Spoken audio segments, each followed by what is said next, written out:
Right. Now, I'm going to start off this conversation by saying that I think it's really important that we keep on revisiting what happened over the past 4 years with COVID. World events mean that there's lots of things to talk about, and a lot of the general public now have moved on. But there are still a lot of unanswered questions that are really important in terms of what are our governments up to? Was this virus from a lab? And what are they doing? Creating bioweapons that could potentially kill millions of people if that was the case. So to talk about all of this, I'm delighted to be welcomed by Dr. Jonathan Swift. Welcome to the Freeman Report, Jonathan. Hello, nice to meet you, even if it is only electronically. Yeah, thank you. Nice to meet you. Jonathan, tell us about your book that's being published. I think it's called COVID-19, The Birth of a Killer. Tell us all about it. Yes, it's published today. A quick plug, it's available on Amazon and direct from the Bruges Group, which is a group based in London. It's my take. It's a work of fiction, I should start by saying. In actual fact, I think the real term is faction, because there is a lot of factual material mixed in with fiction there. It's about how I think that the COVID-19 pandemic, and I know there are detractors from this, but I believe it existed. And I've come to the conclusion as to who caused it. And I think it was a leak from the Wuhan Institute of Biological Warfare at the Wuhan Institute of Microbiology in China. Yeah, now, of course, if you'd said that, Jonathan, I don't know, 12, 18 months ago, we'd have been censored for that on Twitter. You'd have been called a conspiracy theorist. In fact, you'd have probably been called somebody spreading Russian conspiracies. It's surprising, isn't it, though? Really interesting how the debate has moved on, isn't it? Yes, I mean, like him or loathe him, I have to cite President Trump in this, because he was one of the first, I think, to point the finger at the Chinese. And they have been manufacturing bioweapons since, I think it was about 2005. And of course, it's very easy if you want to try and disguise what you're doing, especially, dare I say it, if you are paymaster for the WHO. Yeah. Which by all accounts... The other interesting, it's okay. The other interesting thing in all of this is, you're right, this has been going on in China for some time. That's not a secret. But actually, we found out that, under the Obama administration, gain of function research was actually banned in America. So we know that Fauci then started to fund this research in China. So who do you think is ultimately responsible for this? Do you think it's America, or do you think it's China? I think it's China. And I'm rather disappointed, because from what I've been reading, the amount of EU funding that has gone in to China to help develop these. The Chinese tend to view world wars in terms of the first one was a chemical one because of the gas in the trenches and things. The second one was a nuclear war because of Hiroshima and Nagasaki. And from what I can work out and what I hear and what I read, they tend to think that the Third World War, which hasn't yet happened, but is very likely, will be a biological one. And my premise for this fiction is that they wanted to start to get ahead. They didn't want to play catch up like they have done over the last two. And they wanted to start to get ahead. And so 2005, as near as I can work it out, was when they started to produce these biological weapons in Wuhan. But presumably, though, because the only part that doesn't seem to make sense with that argument, which seems, a sensible conclusion to make, is the fact that why was the US the chief medical officer in the US, obviously with government resources, funding this research in China then? Because presumably, if China thinks there's going to be a world war, then I'm assuming that it thinks that it's going to go to war with the US itself. So it seems odd that the US would be funding this research in China. When do you suggest it was funding it? Oh, I don't have the dates here, but I know there's a lot of evidence now in the US that Fauci, there's emails and all sorts of evidence showing that they were directing funds because the Obama administration banned gain of function. So they were then getting this lab in Wuhan to do their research for them. And the same with the EU. Yes. I don't know exactly why they should do that, other than the only thing I can think of is if you want to start doing experiments and developing new weapons, and you're not allowed to do it in your own country, the obvious solution is you do it somewhere else. And there is a historical precedent for that.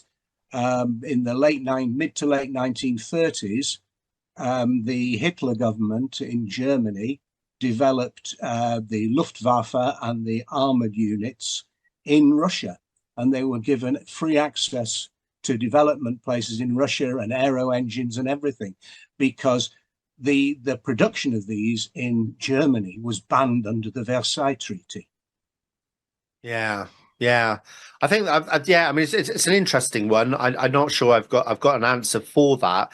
I guess the other thing is that in your book, which, like you said, is not it's kind of a work of fiction based upon facts, but in that it is, I think you conclude that the virus was leaked accidentally.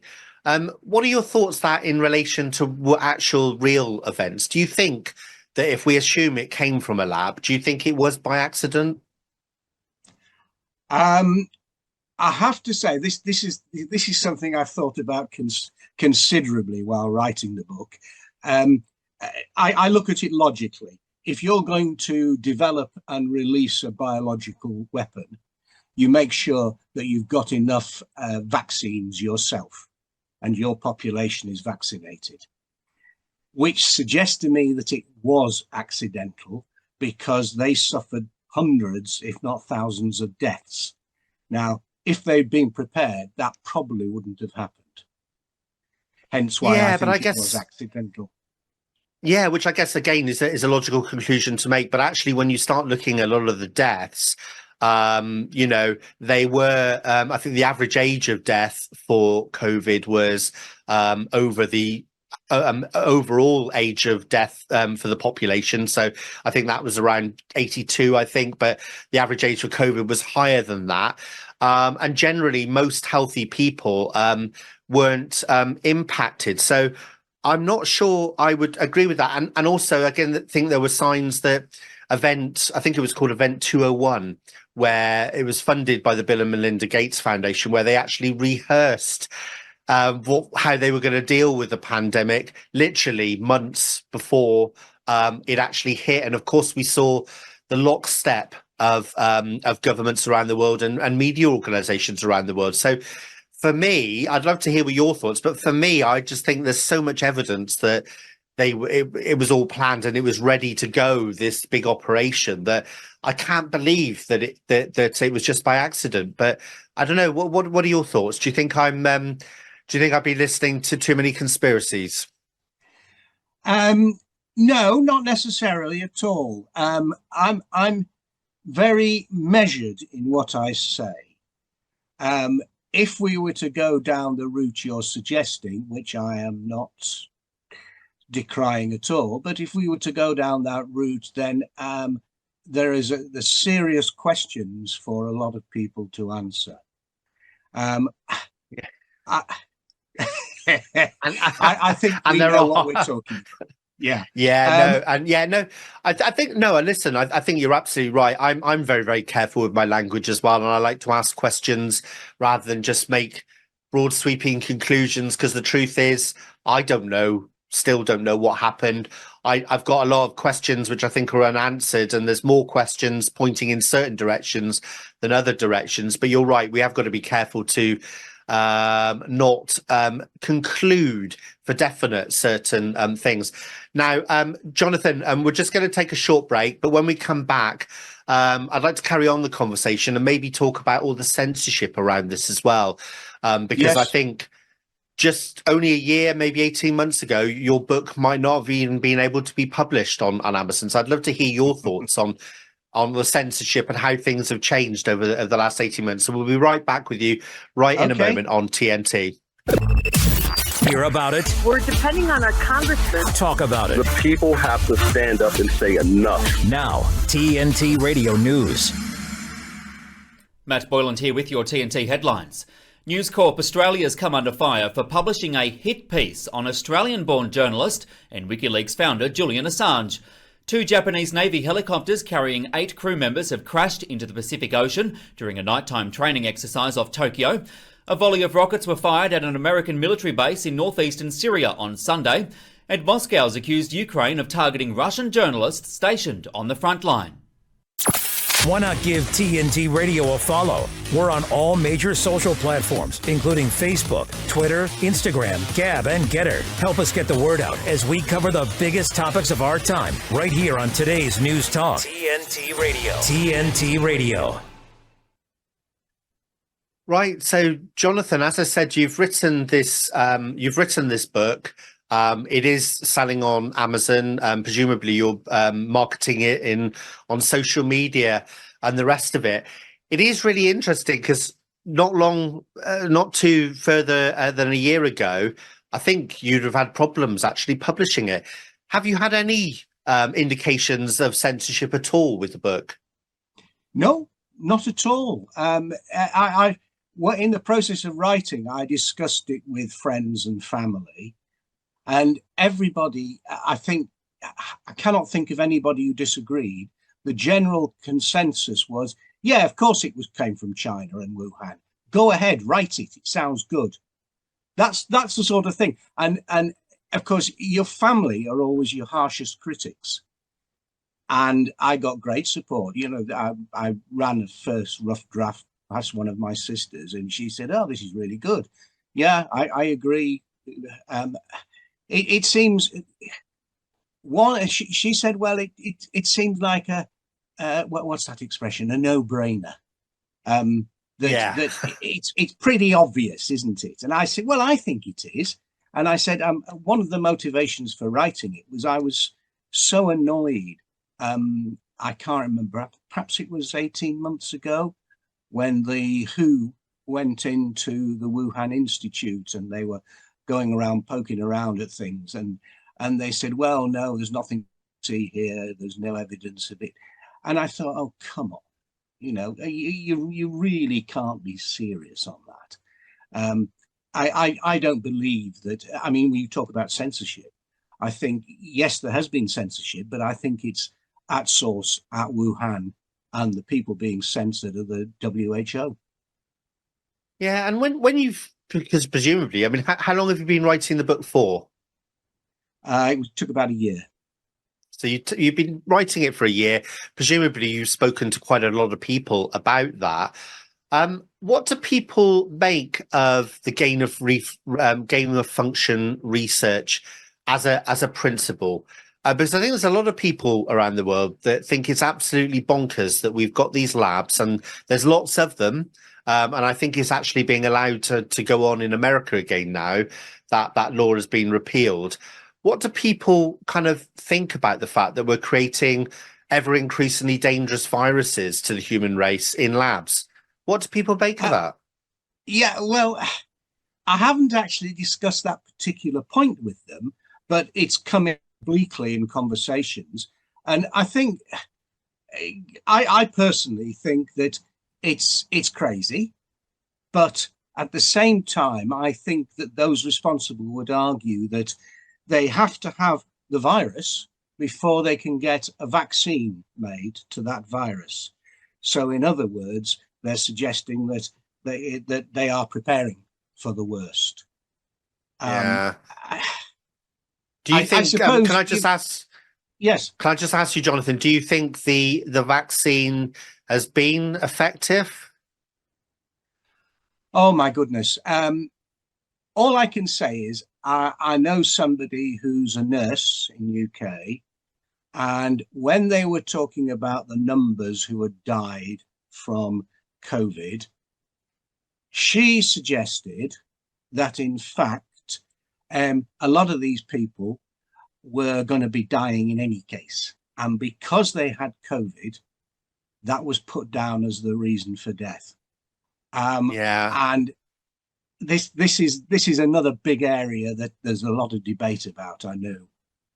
Yeah, of course. I mean, I've spoken to many world leading doctors on this, and I think the conclusion that I've come to, and I'm not the only one, is that a lot of the protocols that were used in hospitals, like ventilators, and the protocols in care homes, such as putting patients, old people on midazolam and morphine, that actually killed a lot more people than any kind of respiratory virus. And of course, we usually see a spike around that time of year. Back, I think it was in 2018, we had a particularly bad year of the flu then, where we saw lots of people die. So I think there are a lot of question marks over the virus. Have you had many discussions about the WHO? I'm not sure, Jonathan, if you're aware that there's this new pandemic treaty that the WHO is trying to push through. No.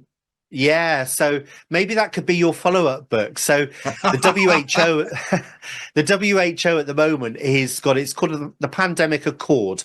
And it wants every single member, WHO member, so there's 192 countries to sign up to this. And essentially will give the WHO legal powers over all of its members. So when it next decides to call a global pandemic, which it can do independently, there's no accountability for that. It will actually have legal powers over all the countries to enforce restrictions like lockdowns, masks, and maybe even mandate certain medicines. So I think there's a James Bond type film or book you could write about that, I think, next. Excuse me for being cynical, but the idea of the WHO telling the Chinese Communist Party what to do is just something that beggars belief.